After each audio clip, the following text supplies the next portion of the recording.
Pronto, agora começou a gravar. Então, gente, essa é a nossa aula aqui de eletromagnetismo, minha cabeça está endoidando. Eletrônica 3. Aula de Eletrônica 3 em que a gente vai discutir a nossa prática, não é isso? Então, eu tive um atrasozinho essa semana, só consegui colocar os vídeos ontem, mas eu coloquei, já está tudo aí. Coloquei de madrugada, na verdade, então praticamente hoje, né? Mas estão ali os vídeos da próxima semana, e eu vou depois colocar a atividade da próxima semana, vai ficar um pouquinho defasado, mas a gente vai atingindo o tempo. E eu sei que essa prática, muitas pessoas tiveram dificuldade, e na verdade acho que todo mundo teve dificuldade em encontrar um modelo, né? Esse foi o maior problema, de fato. Eu também não encontrei um datasheet que tivesse uma curva para o dispositivo, que é o diodo túnel. Então, esse oscilador que a gente vai simular é o diodo túnel, é o oscilador com diodo túnel. E aí ficaram duas coisas da última aula que a gente precisava, né, verificar. A primeira delas era a questão do ponto de polarização e de como funcionava aquela função, né? Vocês lembram disso? Então, deixa eu apresentar aqui para vocês. Vocês estão me ouvindo bem? Sim, professor. Beleza. A definição que foi feita lá foi que a minha função é f de x. Quem é a função f de x? Né? É aqui, relaciona corrente com tensão, né? Essa corrente aqui no meu elemento de realimentação é um f de x. Certo? E a gente tinha, tradicionalmente, modelado f de x como um f em pequenos sinais, né? Então, f de vq mais um del f, del vq, né? Desculpa, del f, del v no ponto de polarização. Então, esse cara daqui seria o meu ganho em pequenos sinais. Então, isso vezes v, né? Mais o meu ponto de polarização. Então, aqui seria meu ponto de polarização na corrente. E aqui seria o meu ganho em pequenos sinais, que aqui no caso, como F é uma corrente, então seria um ganho de transcondutância de pequenos sinais. Então, a gente pode até escrever ele como GMzinho aqui, vezes o meu V, né? Então, nossa modelagem era essa, IQ mais GMV. A gente viu na última aula que se a gente coloca isso naquela equação, a gente tem problemas. E o problema acontece porque a nossa modelagem ela não é de pequenos sinais. Depois eu fui ler de novo, né? Porque na aula eu coloquei, fiquei meio confuso, segui o livro, mas depois eu fui voltar para ver direitinho o que estava acontecendo. A nossa modelagem ela não é uma modelagem de pequenos sinais, é uma modelagem de grandes sinais, em que é simplesmente deslocado o valor de um certo ponto que é igual ao ponto de polarização. Então, veja só. A gente tem esta curva, a curva do diodo túnel, e nós vamos operar aqui. Certo? Essa operação aqui, vamos dizer que essa seja F1 de V. A minha função, né? Corrente, tensão. O que eu vou fazer? Eu vou transladar esta tensão para a origem, essa função para a origem. Então, eu vou simplesmente desenhar a mesma função agora na origem. Então, o que eu estou fazendo? Em vez de representar I vezes V, eu estou representando I menos IQ vezes V menos VQ. Eu estou retirando esses dois pontos aqui. Esse ponto aqui vai ser o meu IQ e esse ponto aqui vai ser o meu VQ. Portanto, quem é que é a minha função nova? Vamos dizer que essa minha função nova seja f de v, né? Essa minha função nova, f de v, é igual a quem? É igual a f1 de v menos vq menos esse IQ aqui. Quem é IQ? IQ é F1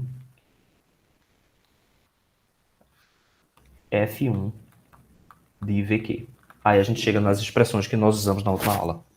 E ela não depende de derivada nenhuma, né? As derivadas depois elas vêm com o tempo. Se a gente fizesse isso aqui em modelagem de pequenos sinais, isso dava estranho. Então a gente pode modelar dessa forma. E foi isso que a gente viu.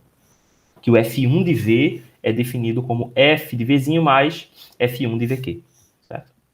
Levando esse cara para o lado de lá. Beleza? Então, isso tira um pouco da dúvida aí do que a gente fez na última aula e também é um prefácio a como a gente vai resolver essa simulação. Algum de vocês conseguiu encontrar um modelo? Eu presumo que não. Não. Certo, tranquilo. Então, eu procurei bastante um modelo e eu não encontrei nenhum modelo, mas o próprio livro traz um exemplo e no exemplo ele traz uma modelagem matemática para uma função de terceira ordem. Então ele simula f de v como menos a1 x ao cubo mais menos a1x mais bx ao cubo. Tá? Então essa é a modelagem que é feita lá no livro. Vou apresentar para vocês. Deixa eu parar essa Essa apresentação. modelagem está naquele código Spicer, professor? Está no código SPICE sim, mas ele também está escrito nas equações. Tá?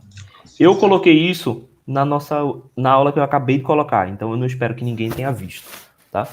Mas eu vou dar uma breve pincelada aqui, depois vocês assistem a aula, porque na aula vai ter completo, tá? Mas isso vai ser importante para a gente entender de onde veio essa expressão, tá certo? Então, vejam só. A gente tem aqui a expressão de segundo grau, né, para a equação diferencial de segundo grau. É exatamente igual, né, a que a gente tinha derivado antes, só que em vez de V', a gente está escrevendo como V, só por simplicidade, né? G é a condutância, que está em paralelo, L e C são as capacitâncias e indutâncias, quer dizer, indutância e capacitâncias, respectivamente, e esse F de V aqui é essa função deslocada que eu acabei de falar para vocês. Então, é a função de terceiro grau, certo? E aí, como GV é de primeiro grau, a gente pode juntar todo mundo aqui para fazer uma única modelagem em um único polinômio de terceiro grau, né? Já que aqui o polinômio de terceiro grau pode absorver o valor de G. Esse polinômio vai ter esse formato aqui, que é o formato do diodo túnel deslocado, certo? Deslocado do meu ponto de polarização. E a modelagem vai ser esse aqui. Fzão de V, que é GV mais Fzinho de V, vai ser menos A1 vezes V mais B1 vezes V ao cubo. Então essa aqui vai ser a nossa modelagem matemática. E aqui a gente segue com as derivações para a gente entender como é que esse polinômio entra dentro da expressão. Tudo isso está na aula, não se preocupem. Então aqui eu vou pincelar por cima, né? Uma coisa interessante é que a gente consegue o coeficiente A1 do polinômio, né? Tá aqui o polinômio. A gente consegue o coeficiente A1 do polinômio somando as derivadas. A é a derivada no ponto quiescente da função de transferência do diodo e G é a condutância, que obviamente é também a derivada, né? A condutância é a derivada da corrente em relação à tensão. Tá? Então, somando as duas transcondutâncias, a gente encontra o parâmetro A1, que é a transcondutância linear aqui. O parâmetro B1, que é a distorção harmônica de terceira ordem na transcondutância, vai ser dado por A1 sobre Vx ao quadrado, como a gente vai ver. Quem é Vx? Vx é o ponto de cruzamento desta curva. Vx aqui. De novo, eu estou passando rapidamente, só porque eu sei que vocês vão assistir esse vídeo. Então, só para a gente ter uma contextualização de onde vieram essas variáveis. Então, quando você pega o seu datasheet, escolhe o seu ponto quiescente, o que é que você vai fazer? Vai traçar dois eixos e descobrir quem é Vx, quem é menos Vx e o seu ponto quiescente aqui no meio e encontrar quem é a derivada nesse ponto. A derivada nesse ponto vai ser menos A1 e B1 vai ser dado por A1 sobre Vx ao quadrado. Se vocês encontrarem um datasheet, eu vou ficar muito feliz, mas eu acho que vocês não vão encontrar, quer dizer, não sei, né? Se vocês encontrarem vai ser muito legal. Eu procurei bastante ontem e não encontrei. Tá? E porque aí a gente conseguiria fazer com parâmetros de um datasheet de verdade. Eu encontrei artigos científicos de pessoas que tiveram acesso a diodos túnel e fizeram osciladores e colocaram esses gráficos de VI nos seus artigos, tá? Como uma forma de medida. E aí dá para usar a partir desses artigos também, para a gente calcular essa derivada e calcular o valor do B1. Mas aqui no livro, ele traz um exemplo. Então, esse exemplo aqui, sim, existe um desenvolvimento, certo? Esse desenvolvimento é feito aqui no livro. Eu também faço esse desenvolvimento na aula, então assistam essa aula, tá? E no final das contas, a gente encontra uma expressão para o tempo. A tensão no tempo terá essa amplitude, 4/3 de A1 sobre B1, os coeficientes que a gente encontrou anteriormente, 1 sobre raiz de 1 mais a exponencial natural de menos t menos t0 epsilon sobre raiz de LC, cosseno de ômega 0 t mais uma fase inicial φ0. Certo? Beleza. Tranquilo. Só esse Ezinho é o quê? Esse epsilon? É, esse Epsilon. Ah, certo. É importante a gente falar. Esse epsilon aqui é o parâmetro de Van der Waals. Ele é raiz de L sobre C A1. Esse parâmetro aqui diz respeito à capacidade do seu circuito de oscilar ou não. E para que o seu circuito oscile, epsilon tem que estar maior que 0, menor que 2. Tem uma expressão bonitinha que mostra isso. Eu não vou tomar o tempo da gente agora, porque seria duplicar a aula que tem para vocês assistirem, certo? Mas epsilon tem que estar entre 0, maior que 0 e menor que 2. Se epsilon é menor que 0, os polos da função estão na parte esquerda do semiplano. Se eles estão na parte esquerda do semiplano, então eu não tenho realimentação positiva. Mas se epsilon é maior que 2, eu não tenho complexos conjugados. Os meus polos deixam de ser complexos conjugados e passam a ser dois números reais. Aí também é problemático, porque eu não tenho oscilação se eu não tenho par complexo. Tá? Então, epsilon tem que ser entre 0 e 2. A gente vai escolher colocar ele sempre mais próximo de 0, mais distante de 2. Porque quanto mais próximo de 0, maior é o fator de qualidade do seu dispositivo, né? E também...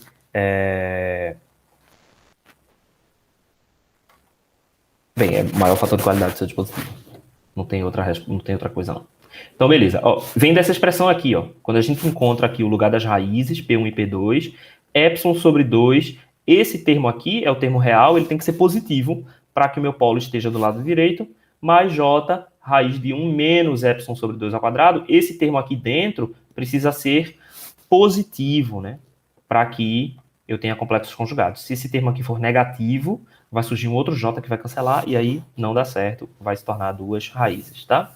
Eu falo isso em mais detalhe lá. A gente chama epsilon de parâmetro de Van der Waals, por causa disso. Van der Waals foi a pessoa que nos anos 20, ou seja, 100 anos atrás, criou essa aproximação, certo? Final das contas, a minha expressão no tempo vai ter esse formato aqui. Bem, como foi que eu fiz a simulação? Então, eu vou aproveitar esse tempo, já que eu acho que ninguém caminhou muito. Alguém tem alguma coisa para mostrar ou comentar? Porque eu acho que realmente ficou meio complicado e eu acho que ninguém andou na simulação. Eu consegui achar um modelo em Spice de modelo de grandes sinais do diodo. Só que eu não sei Spice, se tem alguma coisa errada, então eu não sei arrumar. Ah, entendi. Mas eu aprendi como é que monta um componente novo no simulador usando a programação Spice. Mas ele sempre diz que tem alguma coisa errada. Entendi. Tem alguma coisa errada no código, né?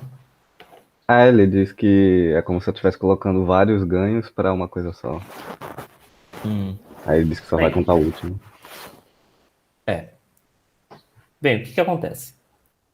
Como foi que eu fiz? Eu peguei uma modelagem matemática mesmo para poder fazer essa simulação. Então, no exemplo que é dado aqui pelo livro, ele coloca a derivada como sendo menos 2,810 a menos 3, certo? E ele encontra o parâmetro B, um pouquinho mais na frente, B1, aqui. Certo? B1 como sendo 20, 10 a menos 3. Tá? Então, aqui, isso aqui foi de uma curva característica que ele jogou aqui, né? Então, isso pode não necessariamente ter uma correspondência com a realidade, mas foram os exemplos que o livro deu e eu vou usar esses valores aqui. Então, veja que essa curva, ela vai até 0,4 aqui e cruza ela vai ser um polinômio de terceiro grau com essas características. Então, eu vou parar essa apresentação para mostrar a vocês o simulador que eu coloquei e fiz essa simulação para mostrar para vocês uma possível solução e ajudar vocês nesse sentido. Deixa eu começar por aqui. Pronto, vocês estão vendo aqui, né? Sim. Beleza, então eu plotei aqui a função, só a função de terceiro grau para a gente começar a ir construindo. Então aqui está a função de terceiro grau, 20x ao cubo, 2,8x. Eu omiti a parte 10 a menos 3 aqui. Por que eu fiz isso, né? Porque eu quero que o meu resultado aqui esteja escalado. Como eu estou numa calculadora gráfica, se eu colocasse tudo isso vezes 10 a menos 3, ia ficar muito pequeno o eixo, não ia ser legal de ver. Então aqui, entenda que y está numa escala de miliampere e x está na escala de volts, né? Então meu x aqui é a resposta do dispositivo modelado para o terceiro grau. Por que ele está aqui? Porque aquela função f já é deslocada do ponto de polarização. Então, o que nós precisamos modelar é isso. Então, pensa bem.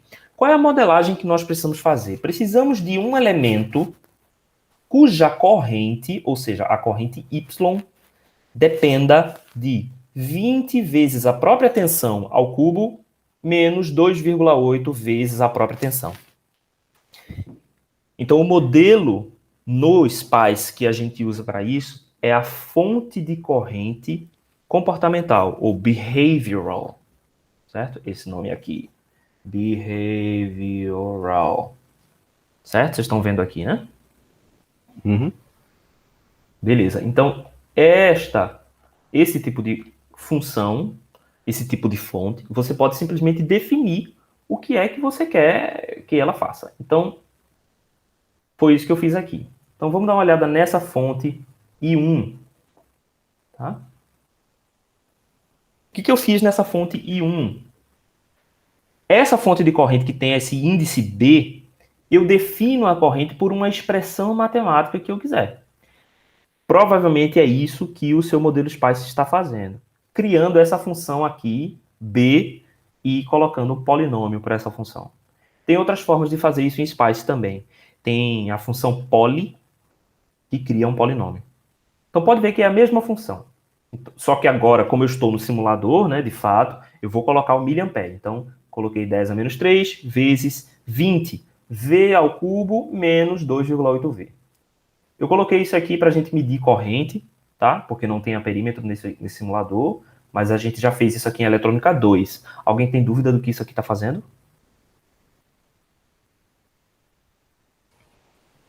Não. Não tá só convertendo corrente para tensão? Exato, eu converto corrente para tensão. Aqui eu peguei a vantagem de... não, na verdade aqui eu estou copiando a corrente, certo? Multiplicando por 1000 essa corrente e passando num resistor de 1 ohm. Aí esse resistor de 1 ohm transforma em volts. E volts eu consigo medir. Tá? Então, a vantagem de fazer essa escala de 1000, multiplicar a corrente por 1000, é que a minha resposta aqui já vem em miliampere. Então isso é super vantajoso, porque a minha escala já vai vir em miliampere em vez de milivolts, tá? Porque quando ela vem em milivolts e eu ploto tudo junto, milivolts com volts, milivolts vai ficar muito pequeno. Se eu multiplico por 1000, eu dou uma escala e consigo ver melhor. E, obviamente, eu estou fazendo com que essa tensão dependa de V6. Então, aqui eu estou fazendo uma operação DC que vai de menos 400 milivolts até 400 milivolts. Eu estou variando V2, fazendo uma análise CC, certo? Com 1 milivolt de passo. E aí a gente obtém essa curva aqui, que deve estar bem ruim de ver. Eu não sei exatamente como que eu configuro isso aqui para ele ficar branco. Tá dando para ver legal aí? Tá tranquilo, professor. Tá tranquilo, que às vezes no celular fica meio ruim. Mas podem ver que a minha curva tem um comportamento cúbico, né? É o que eu espero. Essa linha aqui, V6, é simplesmente a minha variação na entrada e a minha resposta aqui acontecendo. Se eu expandir, obviamente, eu vou começar a ver as funções crescendo indefinidamente, tá? Então, beleza, ó. Ela tem um pico aqui em 400 milivolts. Na nossa curva também, né? Tem um pico aqui em 400, que na verdade aqui não são 400 milivolts, né? Aqui são 400 miliampere. Então, 400 microampere, tá? Já que a gente colocou um fator de 1000. A mesma coisa está acontecendo aqui, né? Lembre-se que aqui eu também não coloquei o 1000 na frente, né? Então, tudo que a gente está vendo aqui está na escala miliampere também. Então, 0,4 miliampere, 0,4 miliampere acontecendo aqui no mesmo ponto, tá? O ponto de máximo aqui está acontecendo em 400... Opa, não. Tem que ver aqui, né? O ponto de máximo está acontecendo em menos 224 milivolts. E aqui também está acontecendo em 216, então está próximo. Professor, essa simulação que você está fazendo é uma varredura CC? Essa simulação que eu estou fazendo é uma varredura CC. E a própria fonte em si está se comportando DC. como se fosse o diodo? Exatamente. Sim, exatamente. O que eu estou modelando aqui pelo diodo? É meramente um elemento que possui aquela função f de v. A gente não disse que f de v... Quem é f de v, né? Se a gente voltar lá das nossas definições. F de v é a função IV, a função corrente-tensão do diodo, transposta do ponto de polarização. Transposta a partir do ponto de polarização. Ou seja, essa característica aqui é a característica IV. Se eu quisesse modelar um resistor, por exemplo, como é que eu faria? Eu posso modelar um resistor com um ganho simples aqui. Exatamente. Então, como é que seria um resistor de 100 ohms aqui? Eu iria dizer que a minha corrente é igual a R, é igual a V sobre R. Né? Então, eu ia simplesmente botar o valor da condutância aqui, vezes V6. Eu ia fazer assim, sei lá. E... eu não consigo botar uma outra linha aqui, peraí, deixa eu tentar aqui. Eu boto assim, né? I igual a uma condutância 0.02. Vamos dizer que a condutância fosse 0.2. Não, 0.01. Assim, né? Que aí fica mais fácil. A gente sabe que é 1K vezes V6. Se eu faço isso, apesar do meu dispositivo ser uma fonte de corrente, a função matemática faz com que ele se comporte como resistor. Se eu fizer isso aqui. Concordam? Eu estou criando um bloco abstrato, e estou dizendo a corrente desse bloco se comporta dessa forma, e dou a curva IV. Então eu posso criar com essa fonte qualquer coisa. Literalmente qualquer coisa. A ideia é encapsular isso e dizer que ele é um diodo túnel. Né? Exatamente. Se eu possuo uma função matemática que descreve corrente versus tensão de qualquer coisa, eu coloco essa expressão aqui, e esse bipolo vai funcionar como essa função qualquer que for, certo? Se eu pego essa corrente aqui e boto a expressão do diodo, IS é elevado a V menos VT sobre... IS é elevado a VD sobre VT menos 1. Eu pego e escrevo essa expressão. Ele vai matematicamente modelar um diodo. Vocês estão entendendo? Mais ou menos? Tô entendendo. Agora, tem outros modelos além desse, né? Eu tinha visto uns que era geométrico. Como assim? Era gaussiano. Sim, existem outros modelos matemáticos para essa curva, tá? O modelo de terceiro grau é só essa aproximação aí de Van der Pol, especificamente essa aproximação. Mas ela nem é a melhor aproximação, porque, na verdade, em curvas reais, esse trecho aqui é menor do que esse outro trecho. O segundo trecho aqui é mais gordinho, e o primeiro trecho é mais curto. Então, o polinômio de terceiro grau, ele não consegue simular isso. Né? Ele sempre tem a mesma distância, ele é simétrico, né? Ele é ímpar. Essa função especificamente é ímpar, né? Mas existem outros modelos matemáticos que podem simular isso aqui de maneira melhor. Tá? E se você tiver esse outro modelo matemático, é só você colocar aqui nessa corrente. Tranquilamente ele simula. Tá? Qualquer bipolo pode ser simulado dessa forma. E aí, rodando essa função DC, ele gera essa resposta. Oi. Eu, enquanto estava pesquisando, achei um artigo aqui que tem um modelo desse. Uhum. Eu posso mostrar para o senhor rapidinho para ver se o senhor sabe como colocaria dentro do Pode. Faça aí. É até bom você mostrar agora, porque a próxima parte agora vai ser mostrar como é que a gente usa isso para criar o oscilador. E aí, o legal é que a ideia geral é a mesma. Se você tem a expressão, você substitui a expressão e a partir dessa expressão você usa isso no simulador. Deixa eu só abrir a janela porque eu acho que parou aqui a batucada. Sei lá, a furadeira.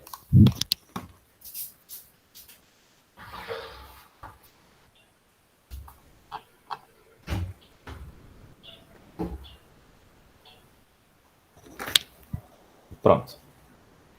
Eu vi esse artigo.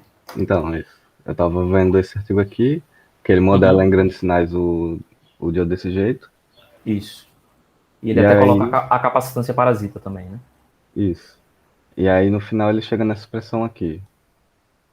E onde cada termo desse ele detalha aqui embaixo.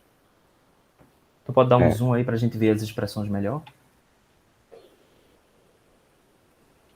Ok. Então a corrente é a área vezes essa exponencial mais uma gaussiana mais... O que ele está chamando de mod?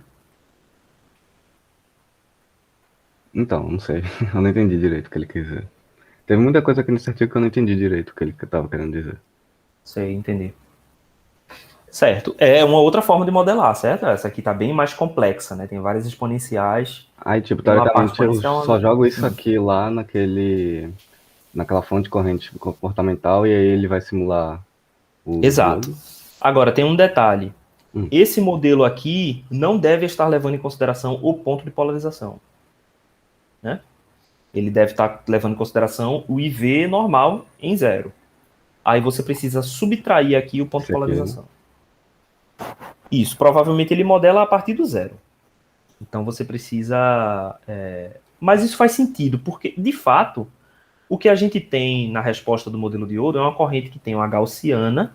Essa corrente da gaussiana, ela é a parte do efeito túnel, e a exponencial é a parte do efeito diodo normal, né? Da transmissão de elétrons através da junção pelo vencimento da barreira de potencial. Então, de fato, faz sentido em dizer que essa função matemática vai ser uma gaussiana mais uma exponencial. É uma solução bem inteligente. E ele tem um terceiro termo ali que eu não entendi muito bem. Tem um Esse arco mod, tangente aqui. Esse arco tangente aqui... Bem, tem que ler direitinho o artigo. Eu não li também inteiro. Mas é uma opção você usar essa função aqui. Se for, não tem problema. Só lembra-se de transladar, certo? Você tem que transladar ela tanto em x quanto em y. Para pegar o seu ponto quiescente e levar ele para 0.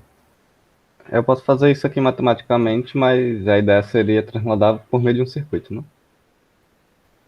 A ideia original seria transladar para o meio do circuito, mas eu acho que isso vai ficar bem complicado. Então pode só montar aquele circuito mesmo, que é uma Sim. fonte, aí tem um indutor aqui, e aí Isso, aqui o isso. capacitor, o resistor e o diodo. Exato. Eu acho que isso vai ser mais simples. E como esse oscilador ele não é um oscilador muito utilizado, a apresentação desse oscilador na frente é só pelo fato dele ser matematicamente simples e ele já entregar diretamente a aproximação de Van der Pol. Porque quando você faz o desenvolvimento, como ele é muito simples, ele já entrega naturalmente a função de Van der Pol. O que a gente vai fazer a partir de agora? Quando a gente ver novos osciladores, a gente vai tentar pegar aquela função que a gente encontra naquele oscilador e jogar para o caso Van der Pol, para encontrar o parâmetro epsilon e garantir que esse parâmetro tem que estar entre 0 e 2. Por exemplo, o outro vídeo que eu gravei nessa semana é o oscilador de ponte de Wien. O oscilador de ponte de Wien, quando a gente joga, encontra o valor de epsilon, a gente descobre, né, que o ganho do amplificador tem que estar entre 3 e 5, por exemplo, né? Graças a esse parâmetro. Então, eu não quero perder muito tempo nesse oscilador, porque a gente precisa ir em frente e já está um pouco atrasado, assim, não o curso, mas as atividades práticas. Então, acho que vai ser mais simples se a gente fizer isso. Substitui ela pelo modelo comportamental, né, o modelo behavioral, e a gente segue em frente. Deve ter essa corrente aí behavioral. Essa aqui. Ah, essa já é assim? Ah, É, você no- pode botar a expressão. No multissim ela fica aqui. Fonte, fonte corrente controlada, esse aqui é ABM. Beleza, é isso aí. É esse mesmo. Que você determina a expressão para tensão. Aí você usa a expressão. Mas tipo, eu colocaria ela dependendo da tensão nesse nó aqui ou nesse nó Exatamente. aqui? Não, ela tem que depender do nó sobre ela mesma, né? Ah, certo. O Seria que a desse gente nó está aqui. fazendo é definindo a transcondutância desse elemento. A autotranscondutância, que é a própria condutância. Então ela está dependendo do próprio nó. Do nó 2. Certo. Exatamente. Só preciso descobrir como é que escreve aqui, mas isso aí eu Tudo acho que bem. dá pra resolver. Pronto, deixa eu mostrar para vocês aqui como foi que eu obtive os resultados de simulação. Tá?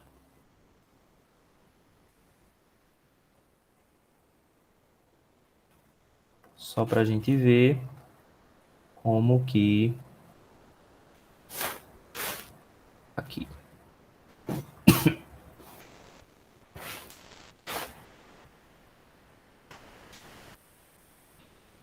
Beleza, então é óbvio que o que eu estou fazendo aqui com essa curva não é experimental, né? Isso aqui ainda é teórico. Eu só estou medindo o meu modelo para dizer, ó, o meu modelo realmente funciona e está aqui. Então tá aqui o oscilador diodo túnel. Opa, é a página 1, sheet 1, ok. Tá aqui. Então esse B1 aqui é rigorosamente a mesma coisa, a mesma expressão, ela continua para lá, né? Mas eu não vou dar zoom, porque o interessante é a gente ver o que está aqui. Esse dispositivo foi feito para oscilar em 29 MHz. Eu até vou ajustar. Eu tinha colocado eu tinha colocado lá no SIGA 10K, mas na verdade esse cara daqui oscila a frequências muito mais altas. Então considerem 10 MHz, tá bom? Eu vou alterar isso lá na tarefa. E aí tá aqui o indutor, capacitor, resistor, certo? Lembre-se que esse resistor ele representa as perdas, né? E outros elementos aqui do circuito que pode ter para polarizar esse cara. O B está representando aqui o meu diodo túnel. O importante na hora de você configurar isso é que a fonte precisa ser um pulso. Por que a fonte precisa ser um pulso? O oscilador ele tem dois estados possíveis. Um dos estados é ele ficar oscilando, certo? Ele realmente ficar oscilando harmonicamente. O outro estado é não acontecer nada, ele ficar em zero. Veja aqui, zero, a solução trivial é uma solução desse sistema. Por quê? Se você supõe que V5 é igual a zero, vamos supor que V5 é igual a zero, certo? A gente vai fazer essa suposição inicial. Então, se V5 é igual a zero, a corrente nesse bipolo aqui vai ser igual a zero também. Porque o modelo da corrente desse bipolo, né, é 20 vezes tensão ao cubo menos 2,8 vezes tensão. Certo? Então, se V5 é igual a zero, a corrente é igual a zero, e beleza. Esta fonte aqui fica curto-circuitada e nenhuma corrente passa por aqui. A corrente passa pelos outros lados, até que o capacitor estabilize, depois fica uma corrente fluindo por aqui, tá tudo certo. Então, zero faz parte da solução desse dispositivo. O que a gente faz? Coloca um pulso. Então, deixa eu abrir aqui os atributos. Então, se a gente vê, o que eu fiz? Eu deixei 10 nano de valor inicial e coloco um pulso em 10 nano. O que isso vai fazer? No primeiro instante de simulação, essa tensão aqui vai ser igual a zero. Mas no segundo instante de simulação, ela salta de 0 para 1 milivolt. Quando ele salta para 1 milivolt, aí eu alimentei o meu circuito. Até aí é onde eu alimento o meu circuito. E essa variação brusca vai gerar um trem de pulsos, uma série de harmônicos que perturbam o circuito. Como eu perturbo o circuito, eu tiro ele do estado estável e coloco ele em estado de oscilação. Só que é importante porque nem todos os simuladores são inteligentes o suficiente para testar essa possibilidade. Muitos testam com todos os componentes ideais e o seu circuito fica parado e você não entende por que o circuito não está oscilando, tá? Então lembrem-se de fazer isso. Para os simuladores que acontecem em tempo real, né, aqueles simuladores que você aperta play e ele fica rodando, você pode colocar uma chave, aquela chave que você clica com o mouse e ela fecha e abre, né? E aí você provoca esse pulso e o seu circuito começa a oscilar. Na vida real, você não vai conseguir construir um circuito que seja perfeito, sem ruído, totalmente ideal, que não sofra nenhuma interferência de nada e que simplesmente fique no estado estável. Tá? O que vai acontecer é alguma perturbação vai fazer com que o seu circuito comece a oscilar. Certo? Então, na verdade, a dificuldade que nós temos de medir em bancada é medir o início da oscilação. A gente não consegue ver o início da oscilação. Porque no momento em que você alimenta o seu circuito, ele já começa a oscilar e você já perdeu o início. Tá? Você tem que fazer o contrário. Você tem que colocar todos os instrumentos de medição primeiro e aí ligar e pegar a curva no início. Tá? Tem algumas técnicas de instrumentação que a gente pode usar para fazer isso. Se acontecer da gente conseguir fazer alguma prática lá no final do curso, a gente faz alguma prática para pegar essa oscilação inicial.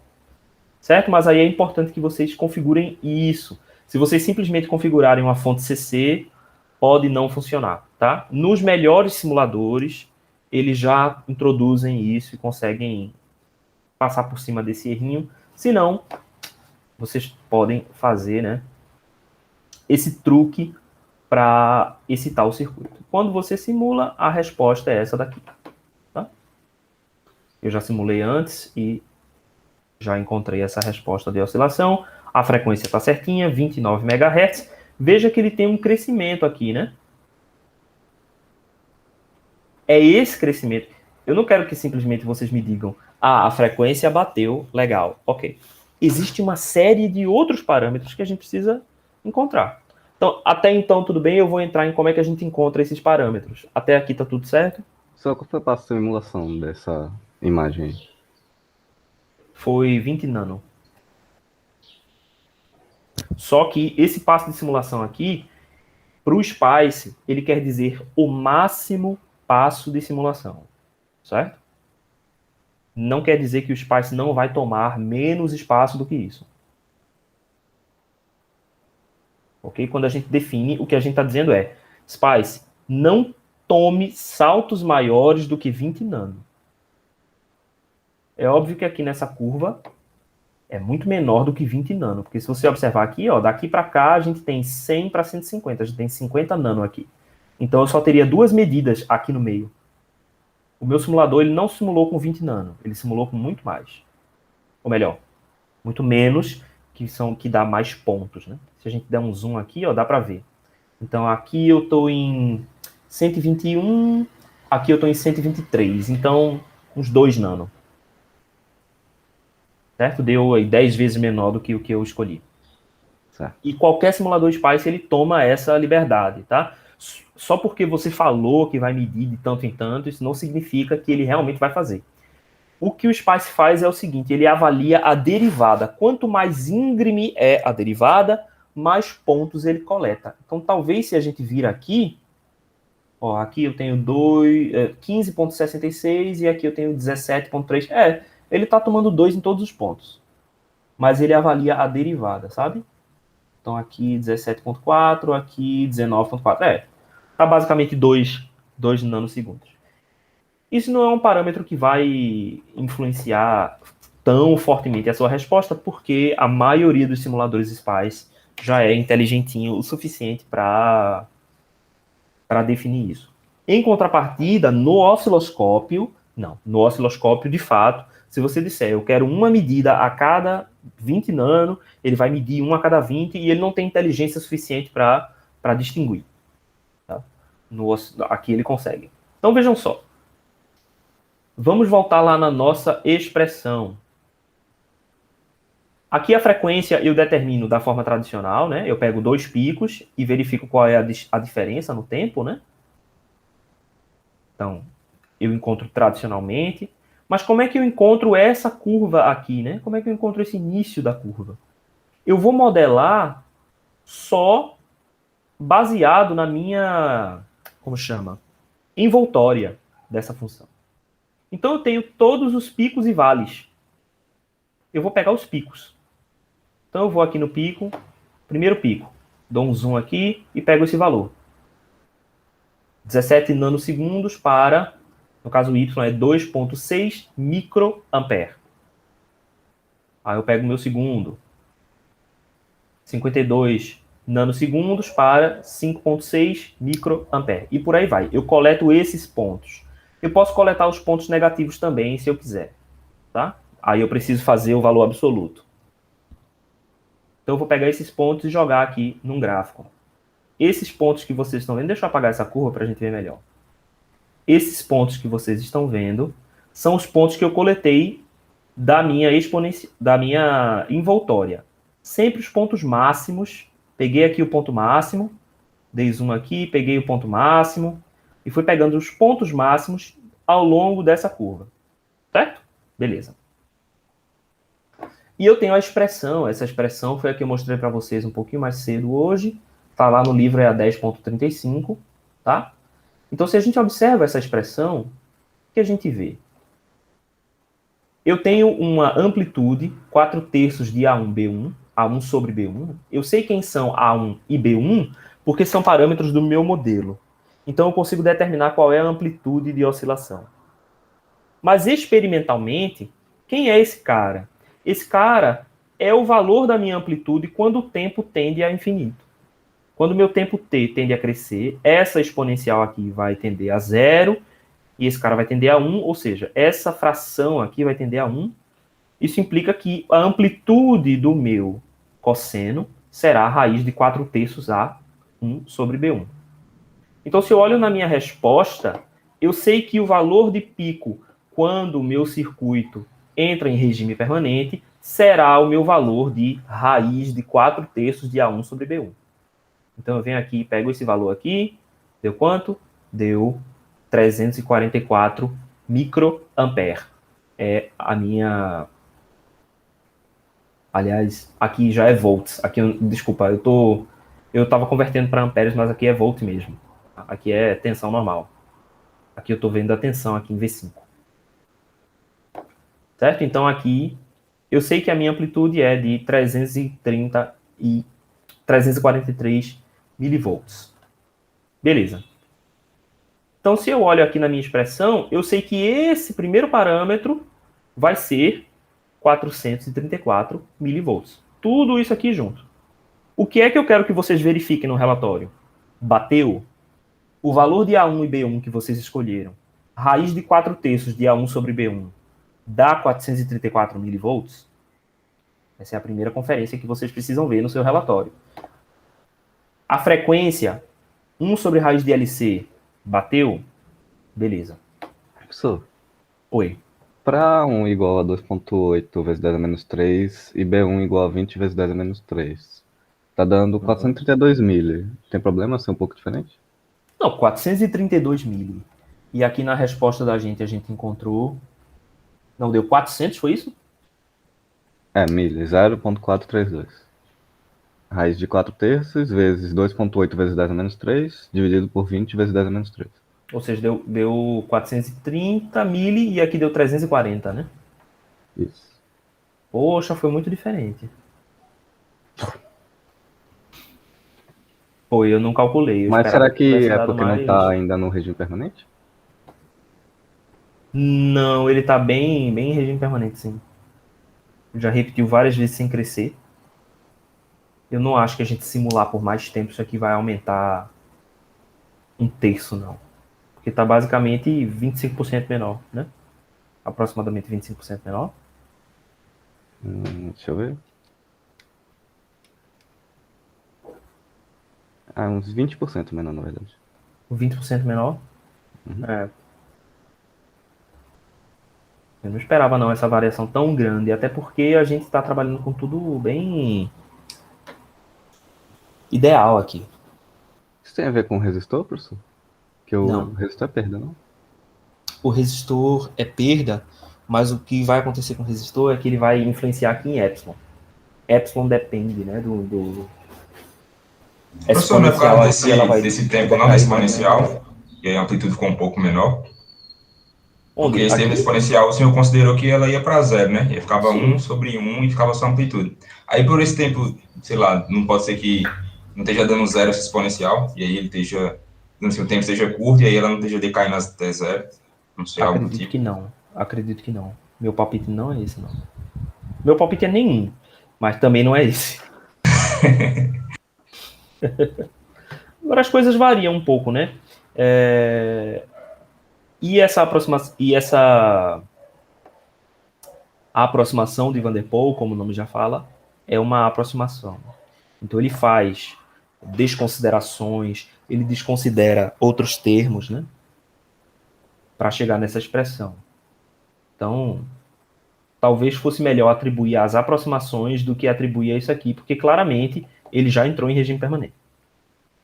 Não é problema do regime permanente. Poxa, que bronca. Bem, mas aí aqui a gente tem um valor experimental para a raiz de 4 sobre 3, A1 sobre B1, tá? Apesar dela ter dado diferente, mas a gente tem uma previsão de qual vai ser o valor e aí errou por 20%. Em eletrônica não é a primeira vez que a gente encontra uma variável com 20% de diferença, né? Beleza. A frequência bate certinha, pelo menos. O que mais? A gente vai pegar esses valores e a gente pode fazer uma interpolação desses valores, tá? Então eu coloquei aqui e vou criar aqui na minha função, esse software aqui todo mundo conhece, mas você pode usar outro software, tá? E aí o que eu fiz aqui? Coloquei todos os pontos e coloquei a função. Essa função aqui não está levando em consideração o cosseno. Eu estou modelando somente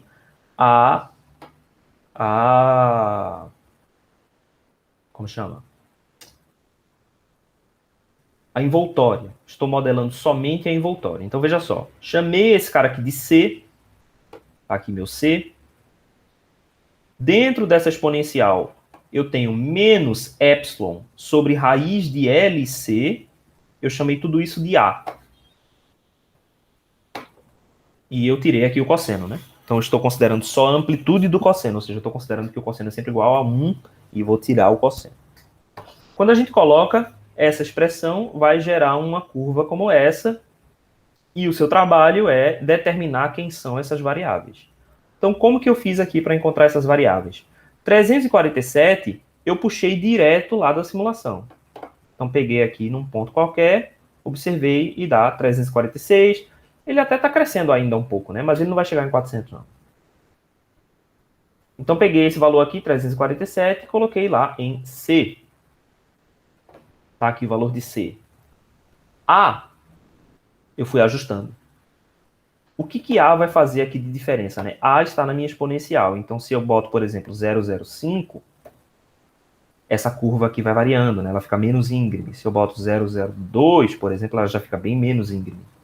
Tá? Então, aqui eu fiz meio no olhômetro. Existem algumas funções. Você pode fazer um algoritmo para otimizar o valor de A. Tá? Como é que você faria?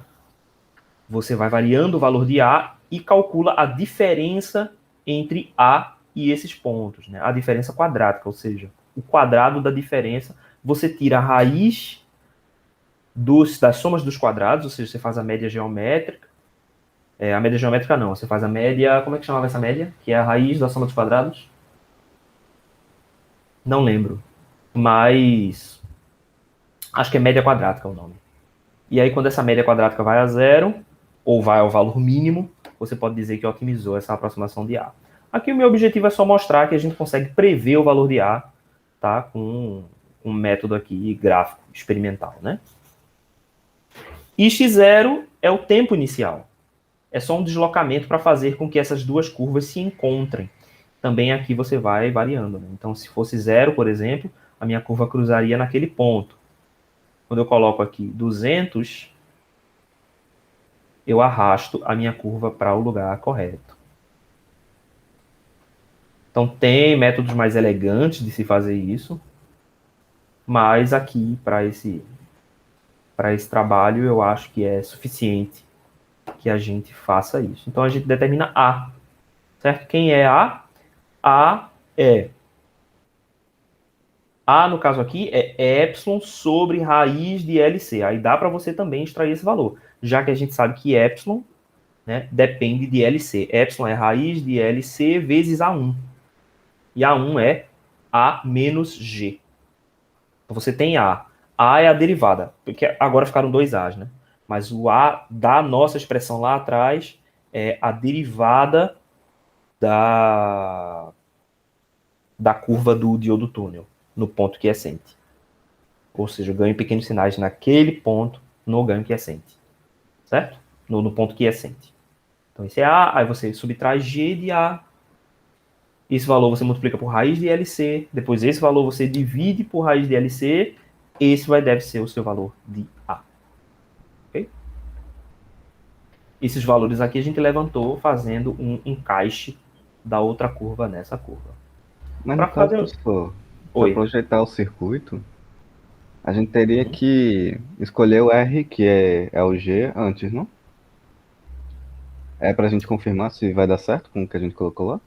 Isso. Não, você está falando o quê? Para projetar o circuito, você tem que definir quem são L e C. E o R? Não tem que definir, não? O R não vai influenciar na frequência, e o R está ali só para representar, né, perdas e representar circuitos de polarização. Como a gente Ele não é não aquele tá- G, não? Ele é o G. R é 1 sobre G. Certo? Então. Agora, ele existe não por uma razão do oscilador de existir. Certo? Ele existe porque ele é inevitável num circuito real. É uma modelagem de uma situação em que você tem um circuito de polarização, resistência parasita aqui do capacitor. Certo? Então, ele não é um...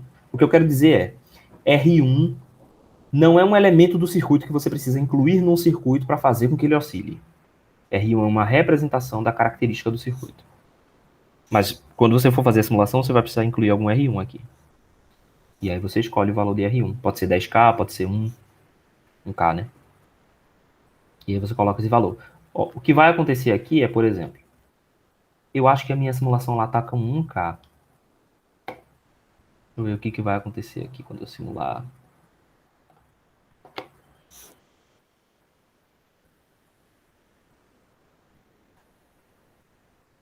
Ah, agora não roda. Só para me desmentir.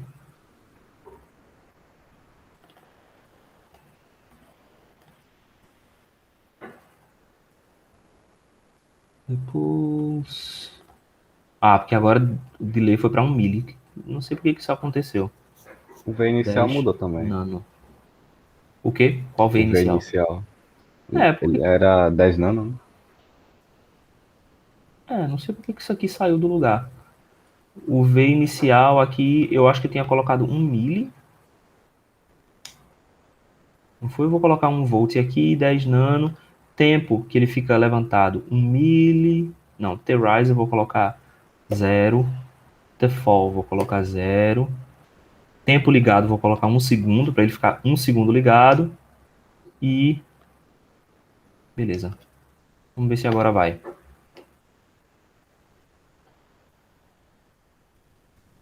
Agora foi, mas eu errei alguma coisa na configuração que ele demorou muito a começar a oscilar. E ele ficou maior aqui em amplitude. Vamos fazer o seguinte, vamos ver se esse defunto aqui volta. Eu só tenho que aumentar agora no transiente. Deixa eu colocar 1000 nanosegundos. Olha. Não, deu a mesma coisa. 345, Mas o que aconteceu? Eu fiz o quê? Eu diminui o resistor, não foi? Foi. Então ele carregou mais rápido. Tá vendo que essa curva aqui ela tá mais íngreme? Isso veio do fato desse fator aqui estar mais íngreme agora. Esse epsilon sobre raiz de LC. E, gente, é isso. Professor, esse gráfico A gente consegue simular. Oi. Esse gráfico do décimo que o senhor fez agora, ele serve para mostrar a gente o comportamento inicial do oscilador. Ele serve para a gente ter uma forma de verificar se as expressões ficaram próximas, né?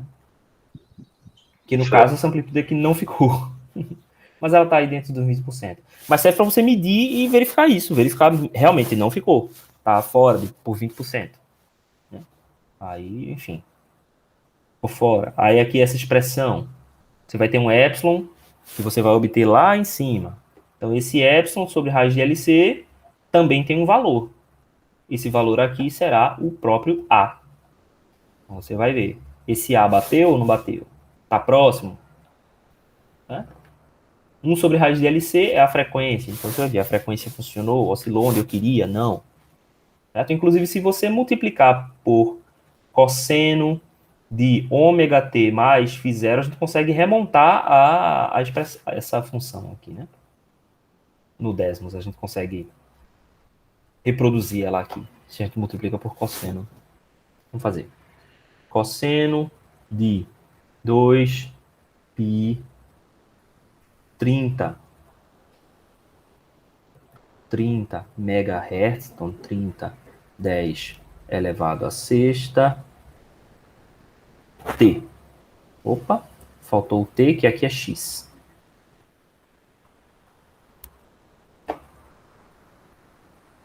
Ele não pegou porque ele considerou algum T em algum lugar. Ué, o que eu fiz? Apaguei. Ctrl Z.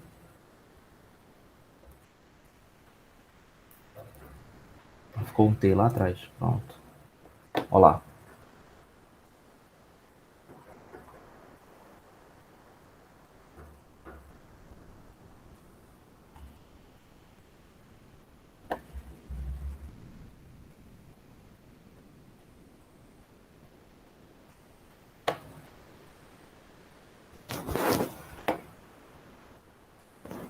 Ah, tá.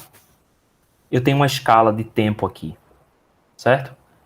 Eu não coloquei aqui a minha escala de tempo de nanosegundos. Eu coloquei ela normal, né? Eu coloquei o valor aqui normal de... Eu simplesmente peguei 429 e coloquei 429. Tá vendo aqui a minha escala? Tá toda em... Oi. Tá tentando aqui acessar o cigarro pra ver a prática, né? Uhum. Acho que ele caiu. O cigarro caiu, foi? Acho que ele acabou de cair. Poxa vida. Sim, aí eu tive aqui voltou. problema. Eu tive aqui um problema que é essa questão da escala. Aqui eu botei em... Eu não botei em nanosegundos, né? Eu simplesmente coloquei aqui. Então aqui eu preciso descontar esse nanosegundo aqui. O cigarro voltou, então. Só que eu tenho que descontar pro outro lado. Estou descontando pro lado errado. Então aqui vai ficar 10 a menos 3, é isso? Se não me engano. É. Beleza. Por que 10 a menos 3? Porque eu dividi por 10 a menos 9, né? Que foi a escala de nano que eu não tinha colocado. E pode ver que a função fica bem semelhante àquilo que a gente fez lá no décimos. Como é que eu faço para... No décimos não, a gente fez lá no IZEDA. Como é que eu faço agora para acertar? Eu coloco a fase. Então, mais... Será que essa fase está em radiano? Pi. Então, é um pouquinho mais que isso. Então, deixa eu botar 3.14. Precisa ser mais. 3.5. Não, precisa ser menos, na verdade. Mais 2. Menos 1.9. E aí vai, é isso aí. 1.8. 1.7. 1,5. Menos ainda? Eu tô indo pro lado errado, né? Acho que você já passou, professor. É pra aumentar. Eu acho que eu já passei. É.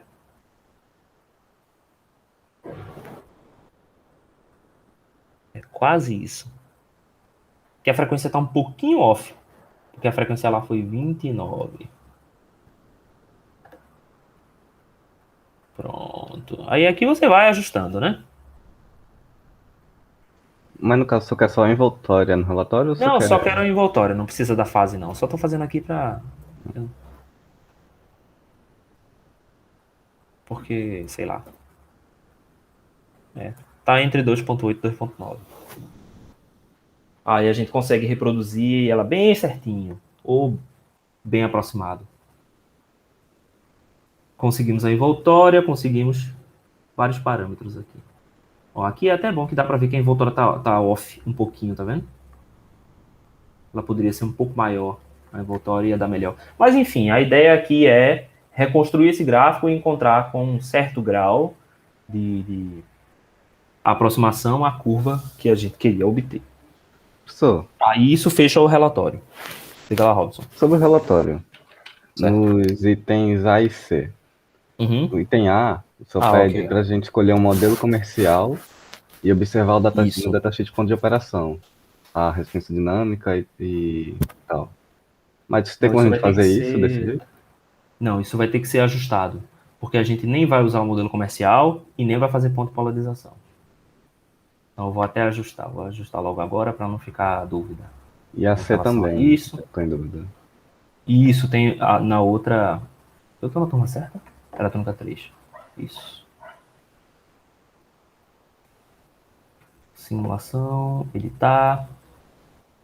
Beleza, então eu vou ajustar isso aqui por conta disso. Então, escolha um modelo comercial de diodo túnel. Isso aqui a gente não vai ter modelo comercial. Então eu vou colocar, escolha um modelo matemático de diodo túnel. E observe o seu ponto de operação em que sua resistência dinâmica é negativa. Verifique o ponto dessa curva resultará em máxima expulsão. Não, isso aqui... Pronto.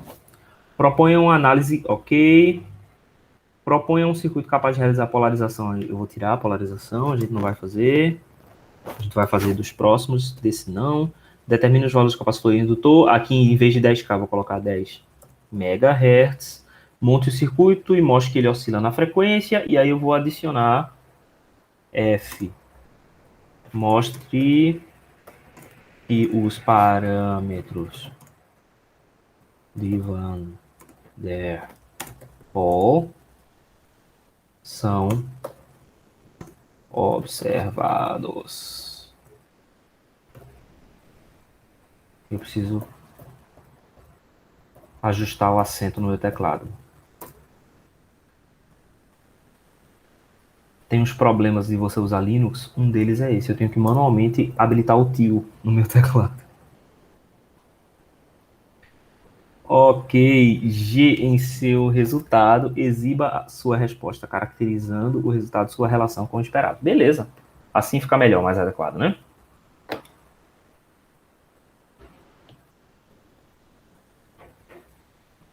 A nossa próxima tarefa, que eu já vou colocar hoje também, é a gente fazer um oscilador de ponte divino.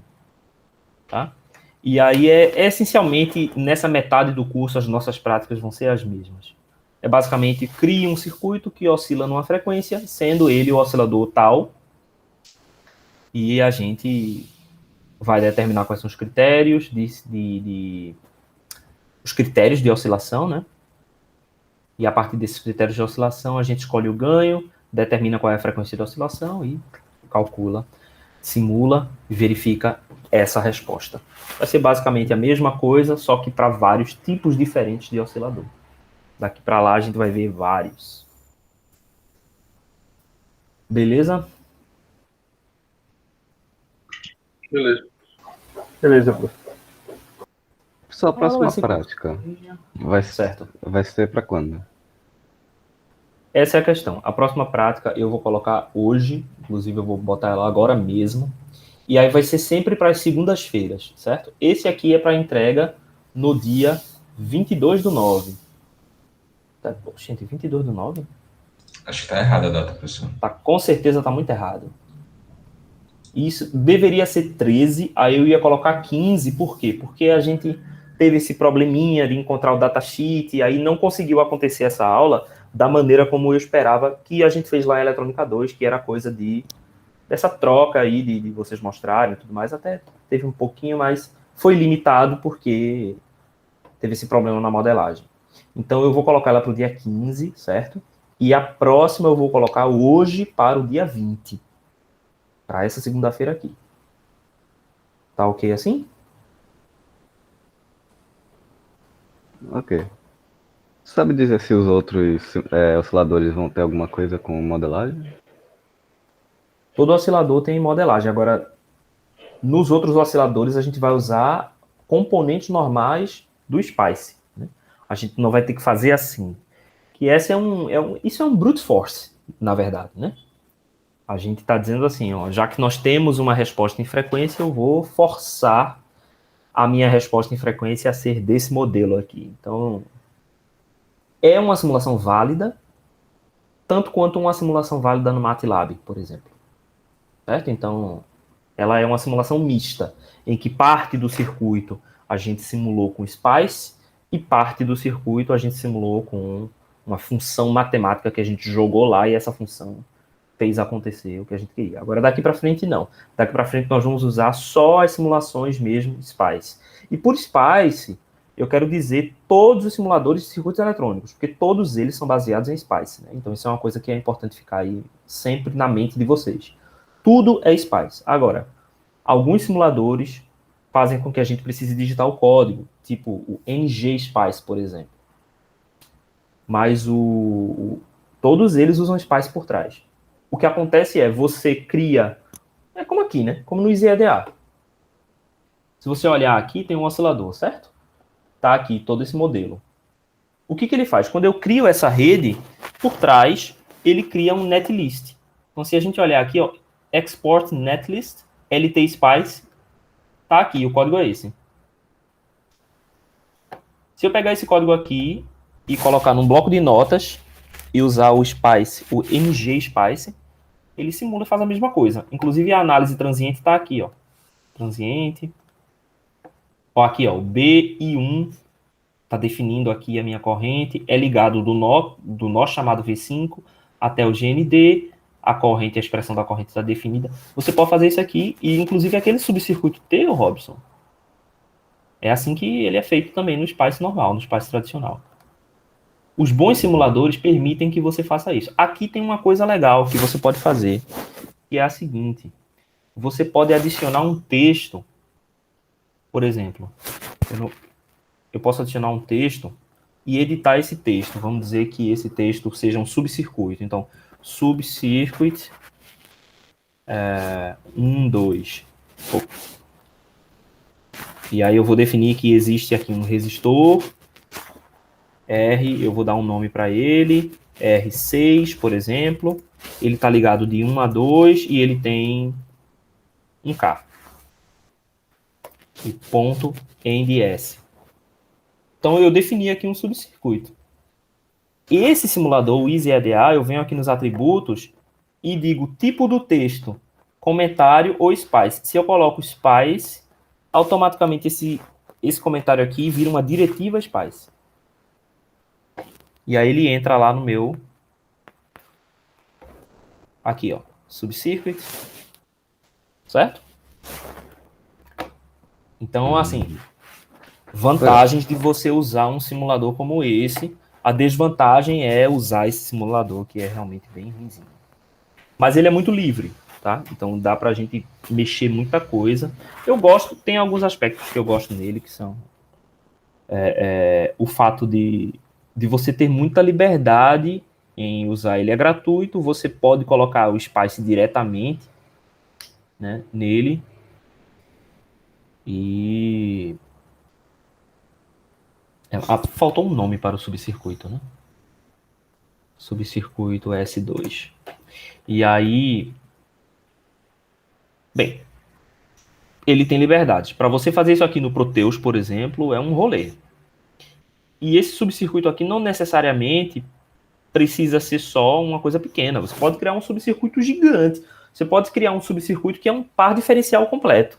E aí, quando você cria circuito aninhado, por exemplo, vamos dizer que você quer aninhar vários elementos iguais. Você cria um subcircuito, define o seu subcircuito e depois reproduz esse subcircuito de maneira muito mais rápida. Tem, vantagens e desvantagens de usar esse tipo de software. Eu gosto de que o SPICE fique um pouco exposto, mas eu não sou purista, não. Eu gosto para mim. Se vocês quiserem usar qualquer solução, é ótima. Beleza, minha gente? Tem mais alguma dúvida, algum comentário, Acho que tá tranquilo, professor. Tá tranquilo? Beleza, então vou deixar esse tempo a mais aí para vocês assistirem às aulas e começarem a trabalhar nisso. certo? Ainda assim, eu acho que vai dar um pouquinho de trabalho, não muito, mas vai dar um trabalhozinho para levantar essas questões, e depois a gente entra na coisa mais real, que é dos osciladores mesmo, que a gente realmente vai fazer tudo com circuito, sem nenhuma manipulação aí matemática, certo? E com polarização, com tudo. Eu acho que o que eu levei dessa prática aqui é que esses osciladores de diodo túnel não são muito comuns. O próprio diodo túnel não é uma coisa muito comum. Assim, você não tem... Eu procurei na DigiKey, não tem vendendo. Tem uns 2 ou 3 fabricantes assim que eu encontrei, mas os grandes fabricantes não encontrei fabricando. Então isso é um indicativo de que essa tecnologia não é muito utilizada hoje, né? Então, a gente vai fazer para completar a nossa prática, né, para ter a nossa interação, mas é a partir da próxima do oscilador de ponto divino que aí sim a gente vai ver esse circuito mesmo, todo do circuito do início ao fim. Certo? Certo, professor. Então é isso. Obrigado, pessoal, e até a próxima. Até a próxima. Valeu, professor. Tchau. Até a próxima, professor. Tchau, tchau.